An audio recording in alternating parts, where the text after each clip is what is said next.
घुसकर wing commander Syed सुल्तान अख्तर गर्देजी कश्मीरी, जिनका ताल्लुक आज़ाद कश्मीर से है और हम इनको दिल से सैल्यूट पेश करते हैं। ये वो बहादुर कमांडर है जिसने पाकिस्तान से अपना त्यारा उड़ाया और इंडिया में जाकर ऐसी तबाही मचाई कि इंडिया वाले परेशान, ये क्या है और हो क्या रहा है। उन्होंने अपना त्यारा आसमान में फिरकी की तरह यूं घुमाया कि जैसे एक खिलौना है। सब हैरान परेशान हो गए कि ये क्या चीज़ है। इसने वहाँ वो कारनामा दिखाया कि दुश्मन को समझ नहीं आ रही थी कि इसको मारना है कि इससे बचना है। उनके तो होश ही उड़ गए थे।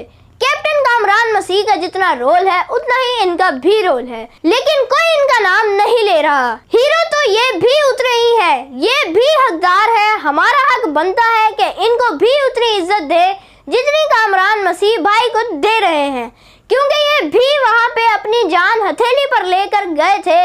इतना सीधा साधा बंदा कि इसने अपनी कोई भी इंफॉर्मेशन मीडिया को नहीं दी। जितनी मेरे पास इनकी इंफॉर्मेशन आई मैंने सोचा आप लोगों तक पहुंचाऊं।